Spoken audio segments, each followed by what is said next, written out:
And there are two papers going around. We just like to take attendance to see, out of curiosity, who comes back and who's new because of the particular topic. I'm Annette Davis, in charge of the Voices of the Past program, and also had some responsibilities for our tour last summer when we decided we were going to see where the settlers originally went, a little bit west of Grand Island, and where Stehr Thomssen had lived. And it opened a lot of questions, and at the annual meeting, Judy Humiston was there and said she would give a presentation about the history of Stehr Thomssen as she knew it, and evidently the word has spread because we have people from, raise your hand if you're a Thomssen descendant. From quite a ways away, I think. So we'll get started so you have time to visit afterwards. Judy Humiston.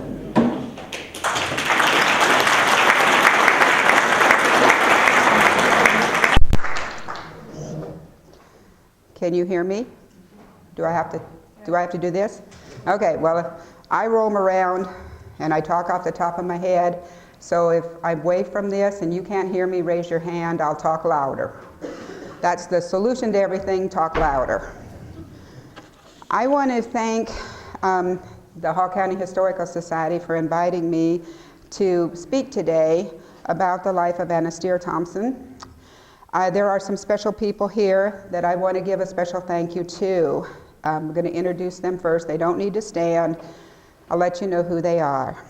First, there's a very special thank you that goes out today to Leah Thomssen Jensen.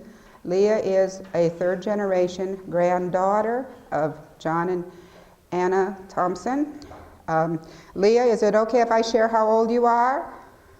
Okay, Leah is 87 years old. She's with us today. She's accompanied by her nephew, David, and his wife, Marge. They've come to us from Lincoln. Dwayne Thomssen is here. Dwayne is a descendant coming from the family, and he is visiting today with us from Kansas City. Daryl, excuse me, Daryl. Where did I get Dwayne? There's Daryl. And my mom and my aunt are here, Eunice and Arlene. My daughter is in the back with my grandsons, Sharon Dreher, and my grandsons, Dylan and Anthony, who represent 7th generation. You'll be hearing more about some of these people during the talk as we go along today. So I want to let you know first the line that I come from.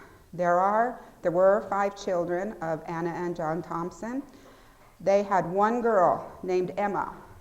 Emma married John Schultz. They raised 8 children to adulthood, one of them being my grandfather, August. He was the youngest boy in that family. He had 2 girls. They were Arlene and Eunice, and I am Judy. I am the oldest of their children. So I am 5th generation of founding family of Hall County. Before we get started on what I know to be facts and what I assume and what I don't know, because I'll tell you all of that as we go through, I want to tell you about how I came to be here today. Back in 2004, I took a cemetery tour. And a cemetery tour is a wonderful thing to go on. If you get the opportunity, I highly recommend it to people. Through the cemetery tour, you're taken into the old section of the old cemetery, and there were a lot of gravestones that they were talking about the founding families. So I'm going through this tour, and I raised my hand with a question, and I said, well, what about Stehr? And they said, well, we know she was a member of the founding family. We know she's buried in the city cemetery, but we don't know much else about her. And I thought, I know stuff.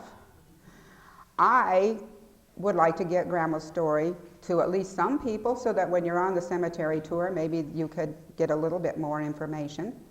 So I went home and I put on my list of my goals and resolutions for 2005 was to try to bring a little bit of Stehr's history out to the community through the Historical Society and to get Grandma's grave marked as founding family. Because I knew where the grave was. At that time, they didn't know where the grave was. So along comes 2005, and I'm going about my business, and I come to the annual meeting of the Hall County Historical Society. And I come into their meeting. They have a dinner. It's a very nice evening if you get to come. It's a very nice evening to come to. Very good food, very good camaraderie amongst people. And I was here about the whole sum of 15 minutes before someone found out who I was. And they approached me and said, would you like to give a talk to our Voices of the Past about the history of Anna Stehr? And I go, sure. And then 15 minutes later, I went, what did you do? Why are you not running for the door and running for the hills as fast as you can go? Because I thought about it, and I thought, all of the things that I know about Grandma, I could probably stand here and talk to you for about 4 minutes. Everything that I know factually about Grandma, at that point, like I said, would take 4 minutes. But what I knew in my heart about Grandma, I could stand here for a whole day and talk to you about that. But I thought, in the meantime, what would I impart to you? And then comes through my brain my mom's voice. And this voice has come into my brain many a times in the past with one sentence. And she said it many a time, and that came through my brain again that night. It was, you come from a line of strong women. You can do anything. So I thought, okay, I come from a line of strong women, and I can do this. So I thought, okay, I'll do it. Besides, I can talk to my mom, and I can talk to my aunt, and they'll tell me all kinds of stories. So I said, well, what do we have that belongs to Grandma Stehr? And they went, nothing. And I said, well, what do we know about that? Well, we know what Grandpa told you. And so then I'm going, okay, now, research time. Through the course of this, I have been blessed by many of these family people that are sitting over there who have just called and volunteered information. We've gotten together, we've talked, we've had laughs about everything. I've learned a lot through this. So through the course of today, you're going to hear about the things that we know to be true about Grandma Stehr and her trip here. I'm going to tell you about a few of the assumptions that I've made about her trip and some of the things that I assume to be about her life. And then there'll be a lot of things that I just simply don't know about. And I'll tell you, I don't know about them. So I'm going to go ahead and get started today with my little story that says, once upon a time, in Littenberg, the town in the province of Holstein, in the community of the ununified states of Germany, there was born a girl on April 27th of 1833. Her name was Anna. What her middle name is, I do not know. What her parents' names were, I do not know. And here comes a train. So all I do know is that she had one older brother. His name was William, and he was born on September 20th of 1831. Sometime during her childhood, Anna's parents died, and she was raised by an uncle. When she was 18 years old, her brother left to go to America. He would write to Anna, I assume, because she knew where he was, and tell her what he was doing in America. He was he was a fireman on a river steamer that would go up and down the Mississippi and put out barge fires. While he was in the United States, he had married. Anna remained in Germany, and she was engaged to a young man named Stehr Thomssen. My grandpa, August Schultz, used to tell me that Grandpa was a butcher, and that he lived in approximately the same area as where Anna Stehr lived. During the times of the 1850s, Germany had a lot of problems. The country was trying to fight amongst its own little provinces because they weren't unified. Over there at that time, you had Austria, you had Prussia, you had Germany trying to establish its borders. But it wasn't a unified country at that time. So there were a lot of wars going on and a lot of uneasiness, and provinces were taken over and provinces were given back. So this was all going on in Grandma's time over there. What prompted her to decide to come to America, I don't know. But one day, in the spring of 1857, Anna Stehr got on a boat in Kiel, Germany, and she set sail to America. There were other people from her community on that same boat, but Anna again by herself, leaving John Thomssen in Germany and coming here. They sailed up the Mississippi River and she landed in Davenport, Iowa, and that's where she was met by her brother and his wife. Now first I'd like to share with you a little bit about what's going on in America when Grandma arrives. She came to the country, she came from conflict to a country that also was in conflict. At the time there were 31 states in the Union. Several of these states were free states and several of these states were slave states. And during the presidency of Andrew Jackson, he had made a decree that all of the, and I'm going to use the word Indian for the purpose of this speech, he had declared that all Indians needed to live on the west side of the Mississippi River. So they were all displaced to the west side of the Mississippi. As civilizations expanded west, the Indians were pushed further west and they ended up being displaced to the west side of the Missouri River. Now the Kansas-Nebraska territory was surrounded by states. There were states to the south, states to the east, and states to the west. What amazed me was California and Oregon were already states of the Union and we were the Wild West out here in the middle. This was a undeveloped territory, and it was open wilderness.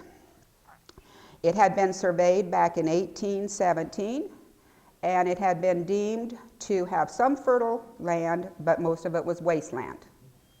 So it wasn't really that good for farming. It was also the place where all of the Indians had been squished into. There was a lot of wildlife out here. We all know there was a lot of buffalo. There were also elk. There were also antelope. There were also many Indian tribes. There was a lot of grassland and a small wildlife. The primary Indian tribe that lived around here we know is the Pawnee. There were also frequent visits by the Sioux, and there were 6 other tribes that also came through the area kind of sort of on a regular basis. And to me, I often wondered if Grandma knew what she was getting into when she headed out, because coming from a community in Germany, going out into the wilderness, not knowing anything, being in a strange country, and I'm going to assume, not speaking English, that I've wondered what's going through her mind. And I guess I can only guess what was going through her mind at that time, but being a brave woman, she's gone out there and tackle it. The reason that they formed the organization, and I know a lot of you know a lot about the history of Hull County because of the Davenport Company that was founded to bring settlers to this community, was because there was the idea that after or because of the conflicts with the slave states and the free states, that they were going to have to relocate Washington, D.C., and what better place to relocate it but in the center of the country? And why not have some established communities out here in the center of the country where they could be ready to accept this honor of being the capital of the United States? So there were several people in this Davenport company who said, we'll just put up flyers all over, we'll see who responds to our flyers, and we'll pay. If they don't have any money, we'll pay to give them provisions, and we'll send them out there into the wilderness, and we'll give them 320 acres of land, as long as they agree that of the 320, as soon as they get title to it, they give 160 back to the company so that they can use it to form the town, which eventually would be the capital of the United States. So it was all a great idea at the time. They would get these people, they'd have the flyers up, they would get all these people together, they'd truck them all off, or not truck them all off, but have them journey off into the wilderness, and they would provide provisions for them, and people could repay for the provisions at the time when they were able to within a year. Grandma's brother had a job in Davenport. Why he would want to leave that job, I don't know. Why Grandma could have got a job there, why she didn't stay there, I don't know. What I think is that here is this enticement that you can own land. You can go out and you can establish and you can develop and you can be a landowner. And that's my assumption, is the reason that they started out. So they agree that they are going to be part of the group that heads off to this territory. When they left Davenport, Iowa on March 28th of 1857, there were 5 wagons. There were 16 yoke of oxen and some dogs. There were 25 men. 5 of them were married. They had wives. There was 1 child, and there was Grandma, who is affectionately known in all of the history stuff as the one single white woman. And they were the people who trucked across Iowa in their little covered wagon train. They made 23 miles a day. They got up at 4 o'clock in the morning so they could be on the road at 6 o'clock in the morning. They would try and make 23 miles in a day. When they would stop, the women would cook. The men would have to scout for water along the way so that there would be water for when they did stop so that they would have water. They would also probably try and bring a few little wildlife in for food so that those could be cooked and prepared for that time. But it took them 23 days for this wagon train to get across Iowa. Now the wagons were heavily loaded down with all of their provisions, so most of the people had to walk. So Grandma walked 23 days across the state of Iowa. Now you can drive across the state of Iowa in a few hours, and it's a long drive to get across the state of Iowa. And when I do it, I think back to the time when they had to walk across the state of Iowa. But in 23 days, they got to Omaha, and they spent 1 day in Omaha resting because their supplies then had come up the Missouri. The supplies for the community were to meet them in Omaha, and then they would head off to this area. So there are 5 wagons, their extra supplies for establishing the community, the oxen that they had, all of those set off from Omaha coming west. They passed Fremont, which was a really big booming town of 10 houses. Then they got to Columbus, which had 18 houses. And that was about it for when they ran into settlements. So they were coming along down the river, and they got to this community of Hall County, and they stopped here on July 2nd of 57. And they surveyed this area, looked around. People went out in different directions thinking, is this a good place or is this not? Should we go further? Where should we do? One of the things that my mom always told me that my grandpa said was that they had actually considered going a little further west, but they'd met some Mormons coming back along the trail who said, don't go that way, it's a desert out there. So they ended up staying right where they were. And that is now the settlement of Hall County. At the time, Grandma was 24 years old. I know she spoke German. How much English she spoke, I don't know. But you would think somewhere along the way she probably had to learn how to pick up some English. Her role was to be the cook, to take care of the laundry, to set up the meals, to clean up the meals. The parties had decided that they were going to build 4 houses that first summer when they got here. Each of these houses would have 2 rooms in them, approximately 14 by 14. So they would have 8 rooms. 5 married couples could occupy 5 of the rooms. I'm going to assume Anna stayed in a room with her brother. And the single men all had to share the other 3. But they all chose their roles in what they had to do. They had to, some of the men had to prepare making the buildings. Some of the men had to break up the land. Some of the men had to go back to Omaha to get more rations or more supplies, because they constantly, you can't just run down to the quick shop and pick anything up.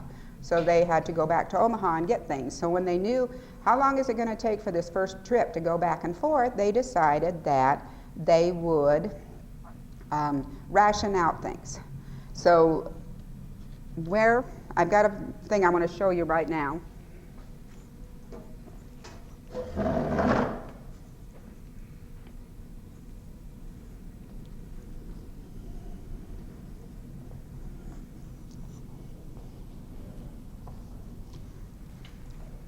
The original settlement where they first stopped is located around where the family farm is right now, where Ray Evans lives. And all of you had said, or Annette had mentioned before about the trip, about going out to the house. Ray lives on the current property from Anna Stehr, and Ray has been very gracious in allowing us to come out there, walk around. I think he's an adopted member of our family because he loves our history as much as we do. Actually, there are things that when he'll say something and I'll go, I didn't know that. So, but anyway, when you are out on the family area, it's a really long drive to get into where the housing site is. The settlements and everything where they originally stopped were closer to the roads, closer to the way up front part of it. Everybody had to play their role, and I can only assume that when Grandma was out here in the wild or in the wilderness with limited rations, her fiance was back in Germany. Grandma came with what she had on her back, very few clothes, and here she was out here in a community trying to establish an area of which to live. Now, when you go out to the place now, you will see light wires and that, but you do see, going up Ray's long driveway, you see an open pasture area out there. And to me, if you think about it in your mind's eye, that's what the whole place looked like. Undeveloped, mines, nothing out there, and the Pawnee Indians, according to my grandpa, living in the thicket not too long away. During the time that the settlers were out here, the military was over at Fort Kearny, and the military would come through because they were in charge of keeping Indian uprisings to a minimum, because the Indians didn't get along with each other very well. And as the settlers came in and were intrusive on the Pawnee lands, even though the Pawnee were a friendly people, they were still a little agitated that people were taking away their lands. So Grandma again is out here with uncertainty as to what's going to become of this community. Militia had to be out here to tone down these clashes that were going on. And sometime during the fall of 1857 or the spring of 1859, Grandma had to go to Fort Kearny. As Leah says, it's out of necessity. The military told Grandma, it's not safe for you out here. You're a single white woman. You don't have a man to take care of you. And it was commonly known that the Indians would kidnap and would take children. So they didn't feel that it was safe for Anna to be out here by herself. Now, I'm going to make an assumption that Grandma went there in 1858, and I'll explain the reason why I'm making this assumption. You're going to hear some stories about Grandma being over in Fort Kearny because she was a nanny to the captain, and when there'll be a few more people up here explaining some of the things that we have on display, I'll be sharing the stage with them. They're going to give you a few more little stories about that in a moment. So in 1858, it was the first year that there could be crops, because the farmers had come in the middle, or the pioneers had come in the middle of 1857. So this 1858 was the first year you could have crops out here. They had broken approximately 50 acres of land. They could put in crops. They were working on their housings, and they had, being the diligent people that they were, they had made contract with the military to provide grain to Fort Kearny. Now at the time, Fort Kearny was getting their grains from Missouri, the state of Missouri, and they were paying approximately $3.50 to $4 a bushel to get their grain brought in. So the settlers said to them, well, we can do it. We'll charge $2 a bushel and get the grain to you. So that was a very favorable deal for both parties. And all they had to do then was to deliver on that contract that they had made. It was in the spring of 1858 when William Stehr and his wife had a baby. Her name was Nellie, and she was born on March 3rd of 1858. So if I deduce right, that makes Grandma an aunt. Also in the January of 1858, there was a prairie fire, and the fire had destroyed the homes of William Stehr and Henry Shale. So they had lost their housing.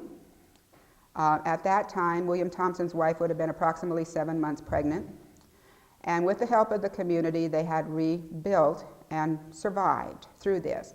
This is when I made the assumption that Grandma would have gone to Fort Kearny. She was an aunt. The household that she was living in was expanding. Again, strife between the Indians that was going on was, would reach higher levels of aggravation than at other times. So that my assumption is that's when Grandma went to Fort Kearny.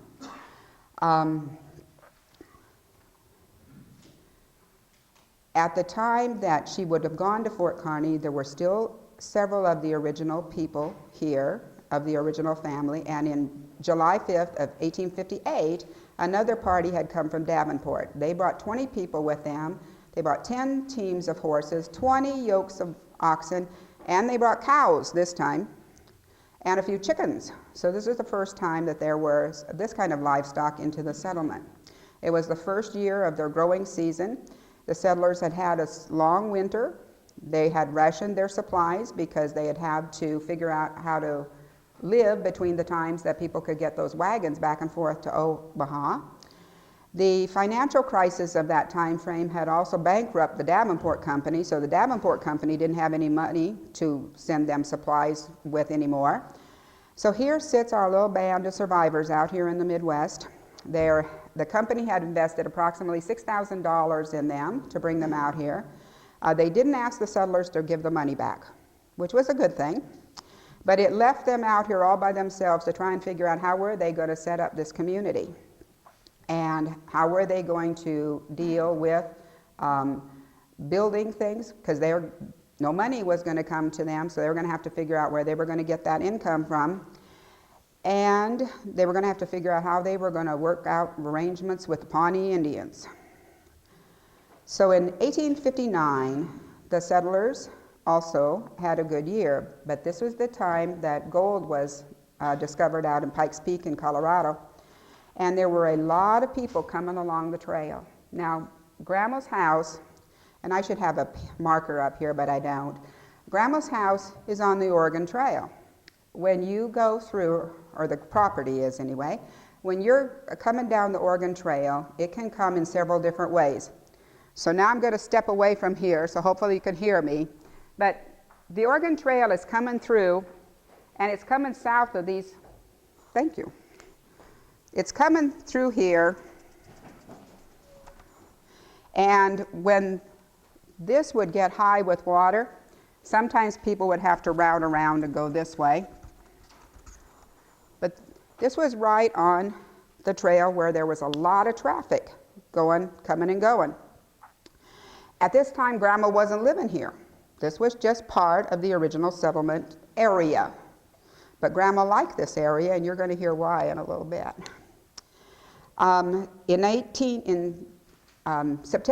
January of 1859, there was a large fire because a lot of the prospectors didn't like the German people. And so the fire destroyed 8 of the houses that had already been established in the community. So again, here was the community trying to rebuild again, which they did.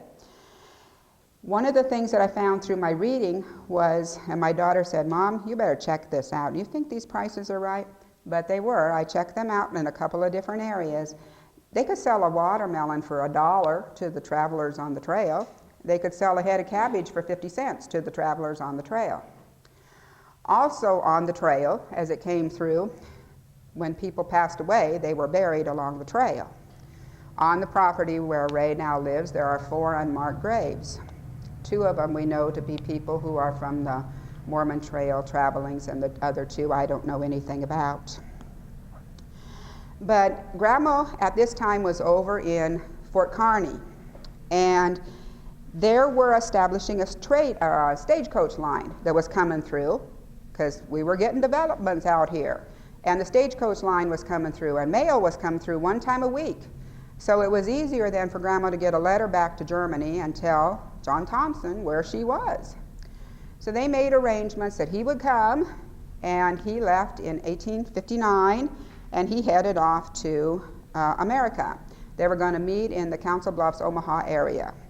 Now, Grandpa Schultz used to tell me that Grandpa was a draft dodger. And that, I guess, is because there was still all the conflict going on in Germany. They were still trying to become a unified state, and they were at war with about everybody. So Grandpa left.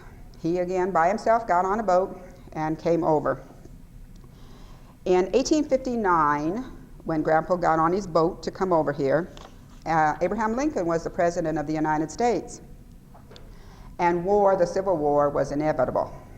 And so the military over in Kearney had to prepare to leave because they were going to be used to fight the war. And they were going to have to go and fight in Missouri because Missouri was a slave state, and they were going to have to fight on the Union side in Missouri. So they knew there would be conflict coming. They knew the military wouldn't be around here in the middle areas where the community was. And they had said to the people, it's time for you guys to be thinking about leaving. But the settlers didn't go anywhere. They stayed. The military left, not all of them, but the great majority of them left to go off to Missouri. And this is the time when Grandma and the captain's wife took the stage to Omaha and met up with John Thomssen. Now, I don't know the day that they got married. I know they got married in the Council Bluffs, Omaha area, somewhere close to the very beginning of 1860. What I do know is that what I wrote down to tell you was that they traveled back to this settlement, and they established residency in Alda Township. What I read was Grandma enticed Grandpa to come to this area because she said to him, it's so pretty and you'll just love it there because I love it there. And so John Thomssen was enticed by Anna Stehr to come to this area. Now, I think in my mind, I keep thinking, okay, Grandpa is a butcher back in Germany. Grandpa, what does he know about farming? What does he know about living in the wilderness? And yet his new bride is saying, come on, let's go live in the wilderness. They buy a stove, they buy a couple of chairs, a table, a bed. That's their personal belongings. For their farm equipment, they bought a single section harrow, a plow, a spade, a pitchfork, and some garden tools. They owned a yoke of oxen, and they had a couple of chickens, and they headed off. Now, in my mind, I'm sitting here going, how did they pay for this stuff? Grandpa probably had a little bit of money when he came here from Germany, I assume, and I also assume that Grandma may have had some from when she was working as a nanny in Kearney. I don't know that for sure. Also, I don't know for sure, maybe what they had was a lot. When I looked at this list, I thought, this is not very much to go somewhere and live. But maybe at that time it was. I don't know. I also wondered, how did Grandpa know what to buy? Obviously, he had to trust somebody who would give him ideas on what he needed to purchase. So they have their purchases. They come out here into our community, and this is the area that Grandma fell in love with. The area where Ray now lives, the Thomssen farm, which is still in the Thomssen family. And when they first came out here to this community, they lived in a dugout, which was partially in the ground with some sod up the side and saplings over the top. And that's where they established their home. Grandma instantly became pregnant. And so they went about then figuring we need to get a place to live. So they went about setting up how to build a sod house and a sod barn and a sod chicken house so that they could keep track of all of the things that they had. So here they are out in the community, just getting here at the beginning of 1860. And this is where Anna Stehr becomes Mrs. John Thomssen. And any time that you will see things in the newspapers, you will see, it will say John and Mrs. John Thomssen, because Grandma became the wife and the mother. She wasn't Anna Stehr Thomssen as we refer to her today. She was Mrs. Thomssen, Mrs. John Thomssen. Even though she was a strong woman, she knew where her place, or not actually knowing where her place was, but assumed the role that she always knew where the woman was to be. They lived approximately a mile north of where the Pawnees lived. And so here they're out there in the community, living in a dugout a mile away from the Pawnee with a child on the way. And the military takes off because the war breaks out. Now, they had several children. They had 5 children, and I'm going to show you the ancestry.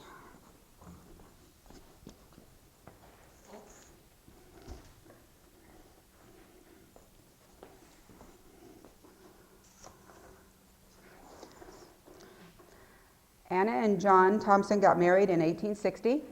They had 5 children. Henry, who was their oldest son, and he lived to be age 48. Their second child was William. William had 2 children named William and Leah, who is here with us today. Their third child was Fred. Fred had 1 daughter named Anita, and her family is here today, and they'll be talking here shortly. Then there was my grandma, Emma Thomssen, or Emma Thomssen Schultz. She married John Schultz. They raised 8 children to adulthood, and those are the listings. My grandpa is the last one on the list there. The last child was John Jr., and he had Eli, Emil, and Arthur. So those were the children. There were 10 children who were born in the course of, 5 children, who were born in the course of 10 years. During the time frame that they're out here in this community building and developing this area, in addition to their raising their children and establishing this community, the telegraph came through in the early parts of the 1860s. The railroad came through this area in 1866, and Nebraska became a state in 1867. So there was a lot of things going on in the community, and it was developing rapidly. More and more people kept coming. The first massacre that happened here, Grandpa got to be involved in that in a partial way. On February 5th of 1862, there was the massacre of the Smith family. And when they had found these people had been killed by the Indians, and they can't say that it was the Pawnee or the Sioux, they don't know. But when they had come upon this, Grandpa got the word out, and 8 men tried to track the Indians who had done this, but after 2 days it snowed and they lost the trail. There are a couple of stories that I know about that Grandpa used to talk about, because Grandpa was a believer, not because he was prideful or boastful about Anna Stehr, but because of the respect that he had for the hard life that they went through to get here. He talked about how, Grandma talked about how the Indians would come up to their windows and put their hands over the windows and look in at any hour of the day. He talked about how sometimes the Indians just walked into the house, and that there were times when they would just take the dumplings that Grandma was making in the pan right out of the pan. Even though the fire was hot, they would just reach in and take them out. Sometimes they would come and Grandma would go out and feed chickens, and they would be in the house, and they would just sit down and eat with the family, and then they'd get up and go. They liked bread and molasses. Now, to me, I always wondered, where did the molasses come from, until I realized, okay, that comes from sugar beets, and we grew sugar beets out here. But they had a really tough time.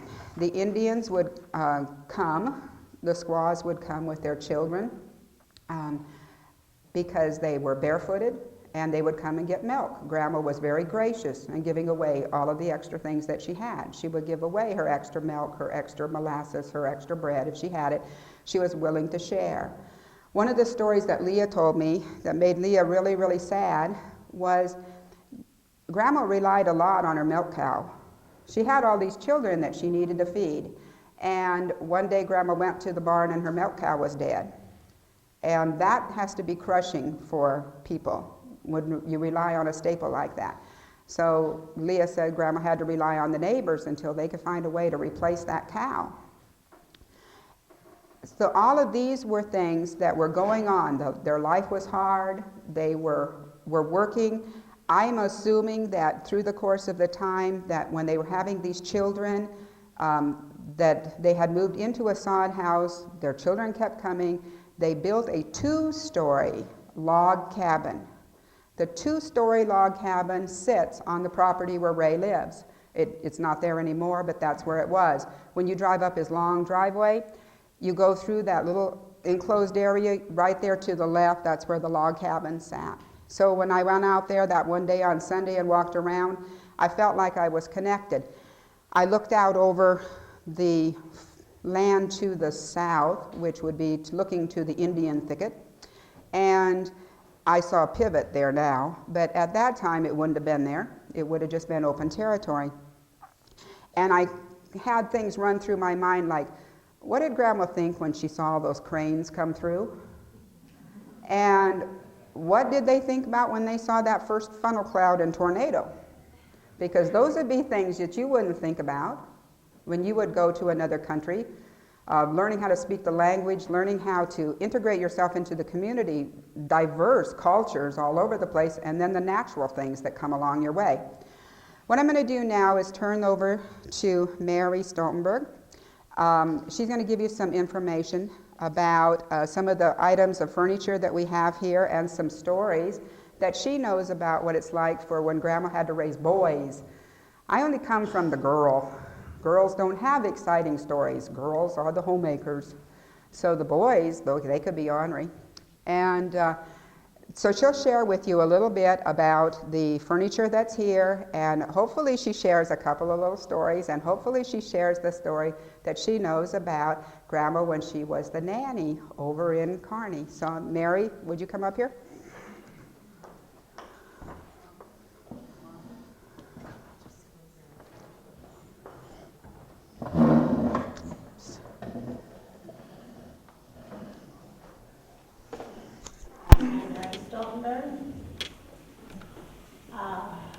I married into the Thomssen family.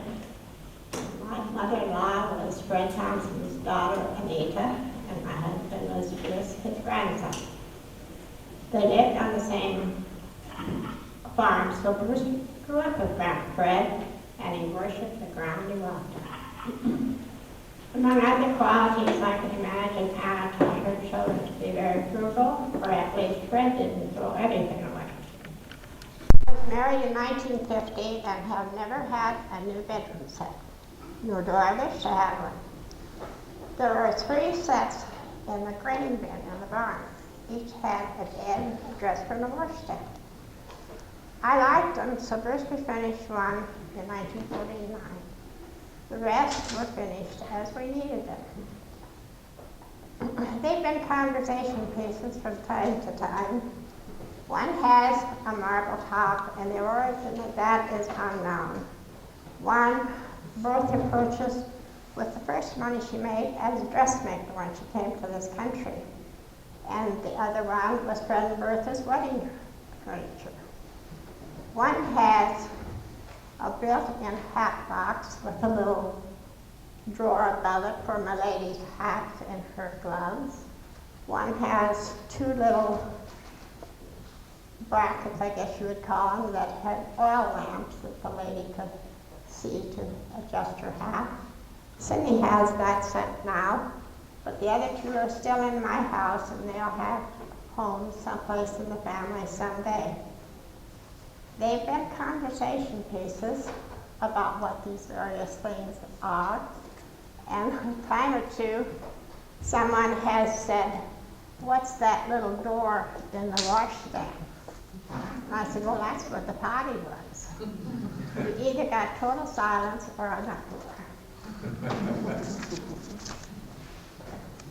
Many of you people remember the flood of 1947. I was in the seat of Wisconsin when we turned the radio on for the news, and it was all about the terrible flood in Grand Island, Nebraska. The Wood River came up just to a matter of feet from Grandpa Fred's house, and of course it flooded the basement. He had been deceased since May of '46, but he had a storeroom filled with various things, including wooden boxes filled with wool quilts, pictures, and books. All of that was lost. But 4 wooden rockers survived, 2 slot backs and 2 spindles. Now the slot backs we finished later on so the girls would have something to wrap their babies in. But this refinishing became our hobby back in the 50s. And Bruce knew the slot backs were both Fred and Bertha. But the spindles, no one knew. So we started with the one we have down here. And with the moisture, everything was loose. So we had to take it entirely apart and glue everything. And he came in from Union Cab one day. I was the one that took them apart. He put it back together. And he said, "Are you sure you know what you're doing? Because each one of those sticks has to go back in the right hole." And I said, "Well, that little bundle there is the back, and that one is the left arm, and that one's the right arm." Well, as you can see, we did get it back together. And it had water stains on it, which I couldn't get out. Somebody even told me to use clocks, and that didn't work. So I painted it black. Well, then when it went to live with Cindy, she chose to have it professionally restored and have it stained dark so it doesn't show the water anymore. And then, I'm sorry, we sure brought the other rocker, but I thought maybe that'd be a little much. But the other one is this one. And it was in worse shape than that one. And I'll lay these out and you can look at them later. And when I got it down to the point where I wanted to put the seat in it, there was nothing to tie to for the springs, and there was no webbing left, no nothing. So I took it to Hine Upholstery. Mr. Hine did a real good job putting it back together. And when I went to pick it up, I told him about this one. I told him about this one, and I told him there was a dilemma as to whether these rockers belonged to my husband's grandparents, which would be Fred and Bertha, or whether they belonged to the great-grandparents, Anna and John. So he said, "Well, I can tell you from the hardwood on this chair that it is a cradle rocker, and it dates back to the Civil War. And the other one was a spring rocker, is what it was called. So then we knew the 2 rockers belonged to John and Anna. So they've been in our house for, I don't know how many years, and then that one now lives with Cindy, and the black one was kind of a traveling man, because after it left our house, it went to Vicky's, our daughter, and now it belongs, or it lives in Rachel's house, my granddaughter, and she's the one that took the pictures for me. And I tease her a little bit because when you go there, one is tucked in her bedroom, and there's 2 or 3 cough pillows in it. And I said, "You might just as well put a sign in that said, 'Nobody sits in this chair.'" But then, now we go to the spinning wheel. Well, that was in Fred's house too. And apparently it must have been on top of those wooden boxes because it has no water stain at all. It's just exactly the way it was. After we were married for a little while, Grandma Nita said the girls weren't interested in history, so she gave it to Bruce. And it was in our house many, many years, way 50 years more. And we talked about what we were going to do with it because we had 3 kids, and we were going to draw straws.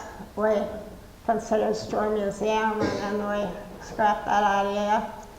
And then about, I'd say 10 days or 2 weeks before Bruce passed away, we were in Clarkson Hospital in Omaha, and he said, how in the world will we ever repay Cindy for all her time? And the trips to Omaha, and there were many between 1990 and 2001.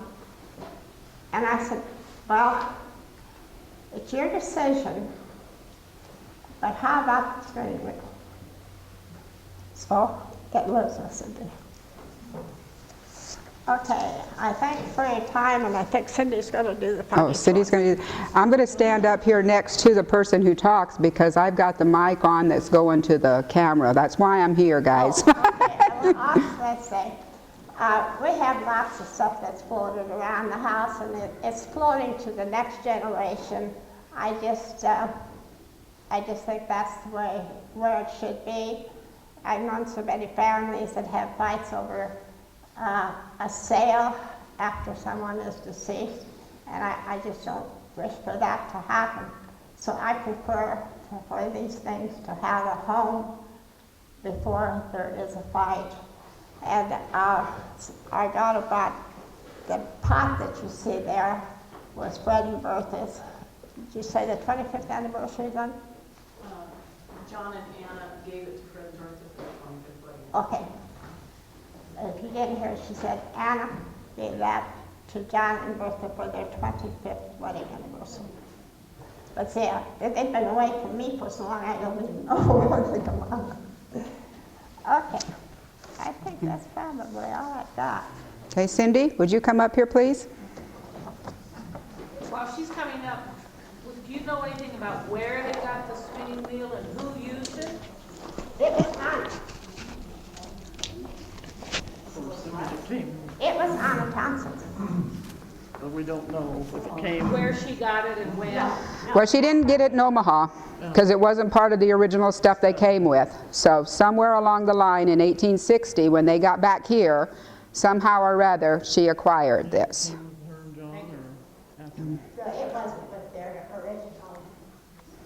But when I had it, I used to say, I don't know how specific it is at the time, but I used to say, there's lanolin into that wood, and that's the hardest thing in the world to keep clean. And I said, what can I do to get rid of this? And he said, you don't touch that. So it's still got the lanolin from the wool she's been put on with.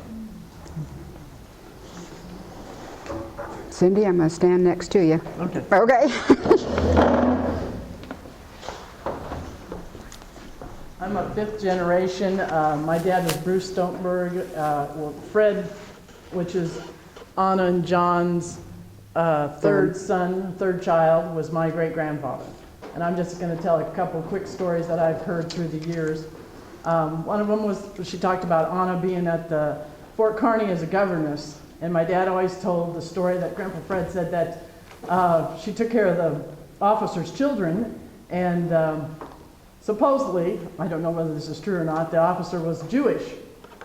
And she was taking care of the babies, and the babies were cutting teeth, and they were crying and fussing. And one night they had pork ribs for supper. So Anna swiped a pork rib and trimmed it all off, and she gave the baby the pork rib to chew on to cut its teeth, which we kind of think now, the Jewish probably would, if it is true, we always thought that was quite humorous. One of the other stories they told is of my Grandpa Fred, and it'd be Leah's dad, William. Anna sent him out to herd the cattle and graze the cattle, and they were on their ponies, and they played with the Pawnee kids a lot. And they got down to the river, and the Pawnee Indian kids, they hollered at them, they wanted to go swimming. Well, the boys thought, well, that's a lot more fun to go swimming than herding cows. So they bailed off their ponies and pulled off their overalls and went swimming with the Indians in the river. And pretty soon they look around, and the cows are just scattered everywhere. And they're thinking, oh boy, we're in trouble now. So they jumped on their ponies bare naked, and took them a little while to get the cattle rounded up.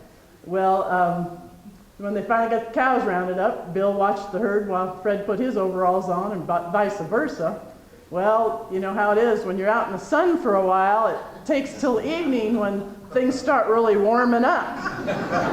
And they got home for supper that night and they couldn't sit down to eat their supper. And Grandma Anna couldn't figure out why they couldn't sit down to eat their supper. Well, they couldn't tell her that they'd been swimming in the river not watching the cows or they were going to be in trouble.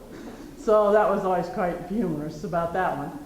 And then one other one was Grandma always told, and like she said, when they came out here, it was wide open prairie. There was no trees to speak of. There was some thickets, but there was no trees to speak of. So Grandma would put provisions in a wagon, and Fred and Bill were for several days, and they drive that wagon when she talks about the hard times, and the horses up to the loop.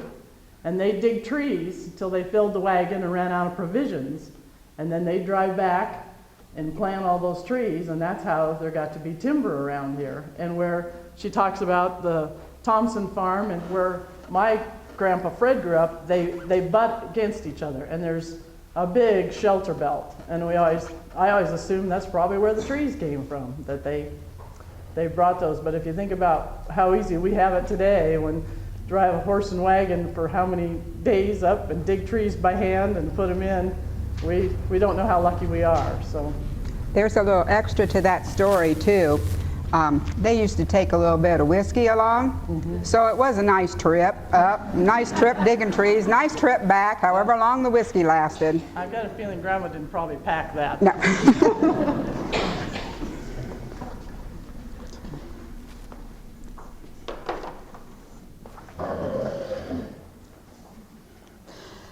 Okay, there's a few last things that I'd like to go over with you before we wrap up today.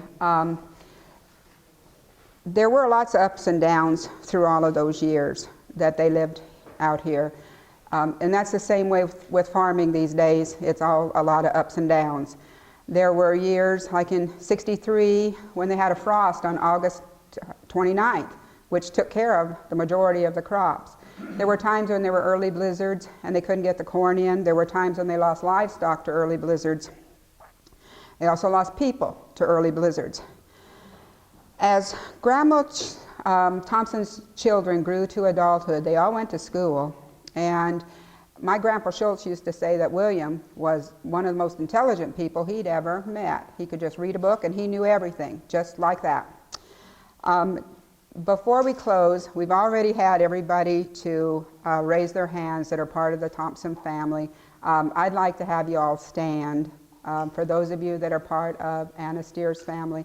I was hoping that there'd be a way that we could try and get a picture together today, but I don't know if we can do that. So would the Thomssen family please stand? If those are able to do that. Get up.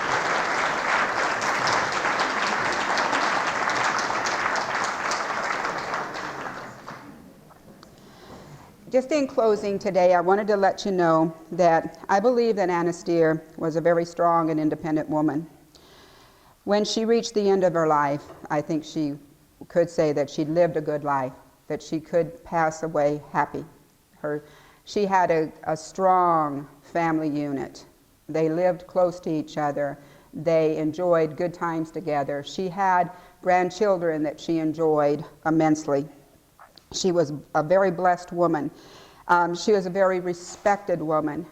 She was also the wife of a very respected man. John Thomssen was very respected in the community. His word was his bond. He established many of homestead lands because when you could get 160 acres for the Homestead Act, and as long as you improved it, you could continue to do that, and Grandpa did. He was a very frugal person. After Grandpa passed away, Grandma continued to live in the house that she lives in, and that house is where the Thomssen, I'm going to be away from the mic now. Here's where Ray lives. This is Grandma's house. It's just a hop, skip, and a jump to the east. This is the house that Grandma lived in until she was moved into Alda.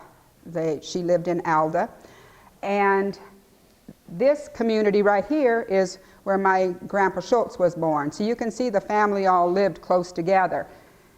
Here was Fred Thomssen, this is William Thomssen, this was Emma Thomssen Schultz. So they all were in close proximity together. And they would all get together, and when I laughed with Leah one day, we talked about that. I said, what's it like when the family would get together? Because when we got together, we played cards. She said, oh yeah, played cards. So it was always men would play cards. And I said, did I play sheep's head? And she said, yep. And the women would play high five. Now I don't know what high five is. But then there was always lunch. And through the lunch, the men would have a beer. Yes? It's high five. That's high five. This is high five, everyone. Want to play? We'll play high five. There would be lunch, and Grandpa would allocate out wine. There would be wine. Now, of course, Grandma didn't have fine china or glassware, so there was, according to Leah, a shot glass. You got a shot glass full of wine. Now, when we grew up, and we would go to my grandpa's house, and we grew up with some traditions, and there were card playing, and there was wine, but we had wine, nice fancy little wine cups, or wine glasses for that. And as kids, got glasses, which we thought had wine in them, but it was grape juice. We didn't learn that till later, but we had grape juice in our fancy cups, and everybody else had wine in their glassware, and beer for the men, of course. There was always the good lunches afterwards. We talked about Christmases, when it's a big deal for Christmas if you got an apple or an orange. And one of the reasons is because there wasn't fruit around here. And as people grew older, even into the generations of my Grandpa Schultz and my mom, it was still a big deal if you got an apple or an orange for Christmas. Leah told me that right before Grandma moved into her house in Alda, she anguished over the fact that she was going to have to do something with her dog. She owned a big dog, and it wasn't fair to take a big dog into a town. And the day before that Grandma had to move to her house, her dog died. So Grandma's dog is buried out here by Grandma's old house. Grandma used to always wear her long black dress. And she used to say, I'll just change my apron and I'll be ready to go. So as always, just change the apron and you could go. Now, at the end of her life, Leah said, Grandma had winds in her hair. And I said, what is winds in her hair? And she said, you know, winds. And I went, no, I don't know winds.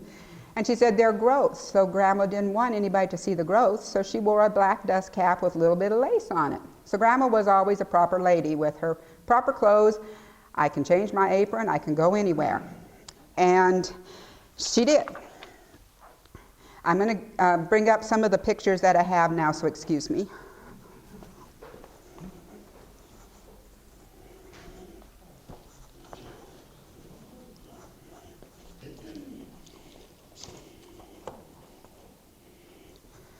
These pictures are also some pictures that are over here on the table. The top picture is the one of Anna and John Thomssen. And the pictures that are to the sides are their individual pictures. They're just snapshots that I took off of some pictures that Leah owns. The one to this side is the adult children of Anna and John. It's Grandma Emma and all of her brothers in their later years, and there are more pictures of that up here. This is a picture of Anna and John and their one daughter, Emma. This last picture on the bottom is a picture of Anna Stehr. It was taken the summer before she passed away. She was 92. She passed away in 1925. You can tell that some of this is a little emotional to talk about, because there's so much inside of us as a family, not because we are so, we're proud of where we come from, but because this family's gone through a lot to get to where we are today. Their children were solid citizens of the community. They were officers in the county. Some were legislative people. Grandma Emma was the role of the homemaker, but she raised 8 children, and those people continue to do great things in the community. when we get together when we were younger, out of respect for people when they would have birthdays, it was always proper for us to shake hands. And like with Uncle Bill's birthday, we always had to, as children, go up to Uncle Bill and shake hands. And we would say, in German, congratulations. Now, I remembered that to be Galadiok. Leah said to me, I said that to her, and she looked at me, and she said, Galadiok. So I've learned to replenish some of my German that I've known for a long time. I want you to know that the family of Anna Stehr thanks you for your interest in her family, and thank you for coming today. Now, we will be available for questions. Leah is here. If you had any questions for Leah, I would ask that you direct them to David. And the rest of the family is available to answer anything that you might want to know about, to look at some of the things that we have up here. There will be some lunch that will be served. And if at all possible, I would like to try and get some together for a picture, but if it's not possible, we'd understand. So thank you so much for coming today.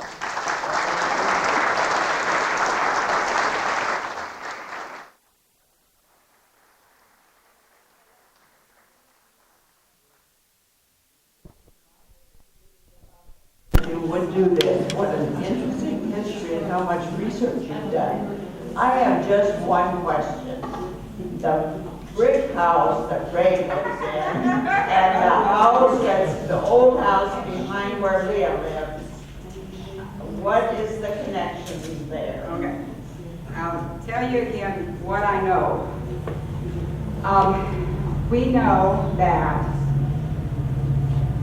the property that Ray lives on is the original home site. So we know the log cabin was there. We know that the other house was built in 1874. We can only assume that it would be logical that they would be living in Ray's house before they moved to the other house. We don't know that for sure. I've been told by some that in the family that Ray's house was built after the other wooden house.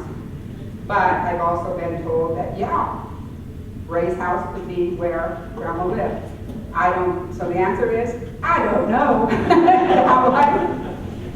Can you tell them where that property is located? Some people here may not know where it is off of Engelman. When you go down Engelman to Cedar Hollow, don't you just love my picture of Cedar Hollow School? There's a box out there. You're going down Engelman, you're going to hit Shimmer Road. When you hit Shimmer Road and you go to the west, you're coming up, this is Shimmer Road, you're going to come up the driveway, and that's where Ray lives. And Ray's house, the brick house, and this is what made me wonder about it, is I would have thought the wood house came first, because Ray's house was brick. But I was told later on there were a lot of brick places around here. It was not as uncommon as what I thought it would have been. I'm going, where would they get all the brick? Well, it was pretty common around here because there were places that made brick. So again, the chicken or the egg, we don't know. It's as good a guess as anything right now. Leah's house is right on where Leah lives, because Leah lives on the William Thomssen home site, and the original house is right behind Leah's property. And so all of this is right in that cluster. You can call it Thompsonville if you want, because it's all, that's where they all live, and they still own the properties out there. If you hit, say, Cedar Hollow School, you've gone too far. And when you stand out there, I sat in the house with Leah one day, and we looked out the window, and I said, can you imagine being grandma and out here, the buffaloes just walked along here, and at night when the sun went down, you'd see all the fires along the Platte River with all the Indians that lived in the thicket. Now, I mentioned that to Ray one time, and Ray said, well, I can stand here, and what I see out there is all the lights on the interstate. And I thought, okay, well, times change. So now there's not Indian fires along there in the thicket, there's the interstate lights. But when you are out there on the property, Eli, who is a descendant from John Jr.'s son, he called me from Michigan, and he told me that when he went to Germany, he went to Kiel, and he got on a boat. And he said, and don't you laugh at me about this. And And I said, I'm not, because you got on a boat and you took a little ride out there and you felt connected to Grandma, didn't you? And he said, yeah, I did. And that was the day that I went out there to be, my mom, my aunt, me, and my grandson went out to walk around on Ray's property. Anthony and I felt like we walked on the Mormon Trail. Ray was showing us things about there. He was very, very gracious about having us, letting us be out there around that. And I just stood there and let the sun shine on me, and I felt connected. So it's all in the pride or what you feel in your heart. And we're very, very humbled to be a part of this great legacy, that the lineage that comes from his family. So we try the best that we can as descendants of Stehr to do what we can in the community. There are still people who are farmers, even though they're not getting the kind of prices that the settlers got back in those days. One of the things that I put down in the bottom of my pictures, which I set somewhere now, there is a thing down there at the arch in Kearney. And it says, the cowards never started, the weak died along the way, only the strong survived, and they were known as the pioneers. So I consider that to be a great tribute to one strong woman. And now next year, when Hall County has its 150th anniversary, I don't know if there's going to be big plans or not, we're kicking around a Thomssen family reunion and probably go out there and stomp all over Ray's place. So Ray, get ready. But Ray will be ready. We talked about it already last night. He's going, you know, the old settlers' picnic was right out here at the beginning of my road, and we could put a tent right there. We could get some grass growing. So it's already going through the minds of a lot of people. So if the county does something next year, we're going to try to be doing something as a family. Hopefully, what I've given you today is a picture and a story behind one single white woman. So when you read all these things next year, and they'll give you all these recaps about Hall County, you can know that that one single white woman has a story. And hopefully, it was one that you enjoyed hearing. Thank you.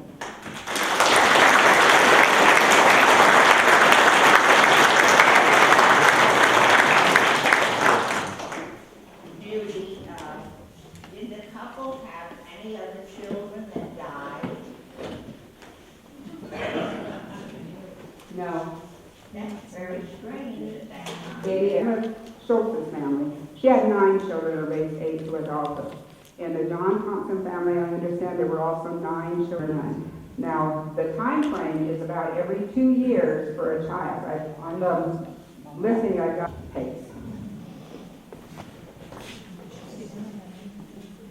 I'm a great friend. Always talked about as part of the land came from tree claims, that you got your original acreage, and then if you agreed to plant 10 acres of trees, you could get another 100 acres. That was my understanding. That's where some of the farm ground came from, and that might have been what all that tree digging was about. Yeah, you could get more land. Yeah. You go around the trees, so everyone head out there and find yourself a tree. Get yourself 10 acres of trees, and you got another 100 acres of ground. And don't forget the whiskey bottle. Yeah, and Leah and I spoke one day, and she said that you could also buy ground from the railroad, and that Grandpa John made sure that his boys had enough land.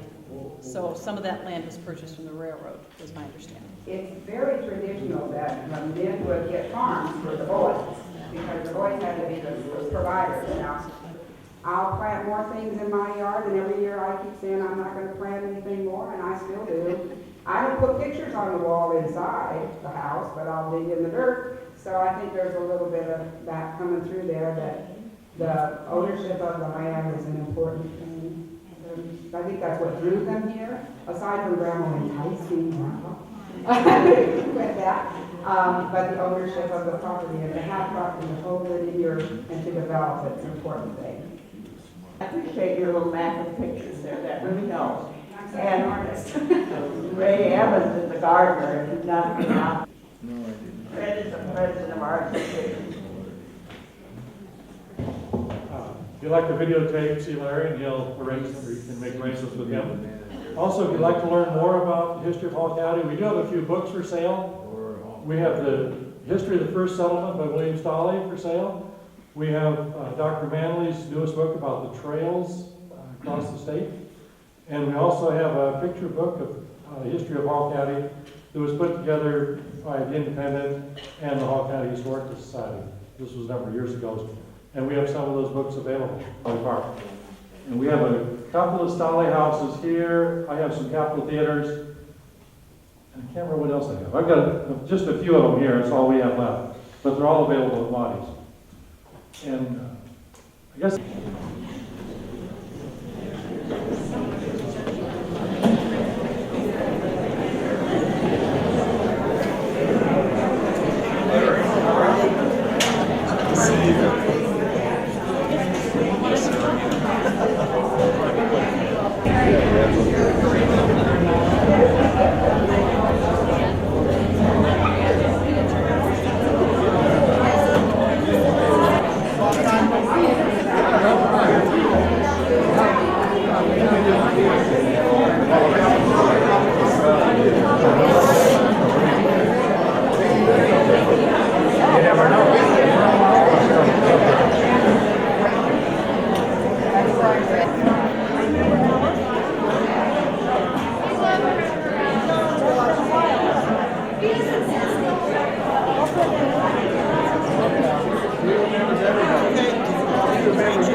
Somebody take your name so we can identify